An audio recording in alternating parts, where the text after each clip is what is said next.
श्री गुरु महाराज की जय। एक भगत जी ने सन 2002 में अपना ये प्रसंग स्वयं इस प्रकार सुनाया था कि उनके पिताजी बगैर पूरा परिवार हमारे परम आराध्य देव श्री श्री 108 श्री परमहंस अवतार श्री तृतीय पातशाही जी महाराज जी के समय श्री दरबार से जुड़े हुए थे।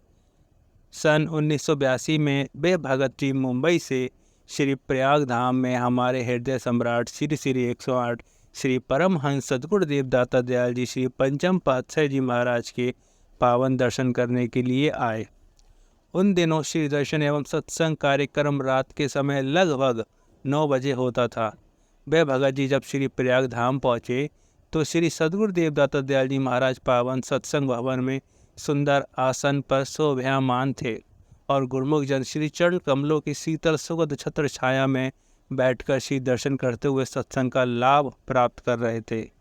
सत्संग के बाद जब भगत जी ने श्री चरणों में माथा टेका तो श्री सद्गुरुदेव दयाल जी महाराज जी ने सहज स्वभाव से पूछ ही लिया कैसे आना हुआ।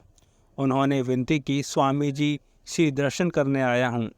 तो मौज के मालिक श्री सद्गुरुदेव दयाल जी महाराज जी ने फिर से पूछा, दर्शन हो गए? भगत जी ने विनती की, जी स्वामी जी।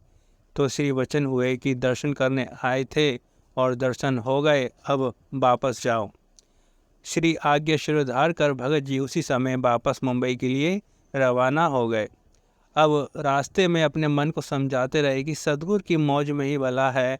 फिर भी हृदय में प्रेम का सागर ऐसे ठाटे मार रहा था कि उनकी आंखों से प्रेम अश्रु निरंतर बह रहे थे। हृदय में सद्गुरु का प्रेम और सम्मुख सद्गुरु का आदेश था। तभी विचार आया कि ये इश्क नहीं आसा, इतना ही समझ लीजिए, एक आग का दरिया है और डूब के जाना है। अब आगे जो हुआ उसकी कल्पना आप अपने अंतर में कर सकते हैं कि 4 दिन बाद श्री सद्गुरुदेव दाल जी महाराज ने मुंबई के अमरधाम आश्रम में कृपा फरमाई और अगले दिन सुबह श्री आरती पूजा के बाद कुछ महात्मा जन एवं भक्तजनों को साथ लेकर उन भगत जी के घर पहुँचे और उन्हें एवं उनके पूरे परिवार को अपने मनोहरी पावन दर्शनों से निहाल कर दिया। अब वहाँ श्री सद्गुरुदेव दयाल जी महाराज कुर्सी पर विराजमान हुए और ऐसी विशेष की कृपा को पाकर भगत जी ने श्री चरणों पर सर रख दिया और मुख से एक शब्द भी नहीं कहा जा रहा था। केवल हृदय के भाव थे कि स्वामी जी श्री आनंदपुर के महाराजा घटगढ़वासी श्री सद्गुरुदेव दयाल जी महाराज आज मेरे घर में विराजमान हैं। तभी प्रेम भक्ति के दाता श्री गुरु महाराज जी ने अपार कृपा करते हुए भगत जी को फरमाया कि नाम तो तेरा श्याम है लेकिन तेरा मन गोपी वाला है। तब भगत जी ने बहुत ही भाव विभोर होकर रोंदे हुए कंठ से टूटे टूटे शब्दों में विनती की, स्वामी जी आज इस गोपी ने अपने श्याम को पा लिया।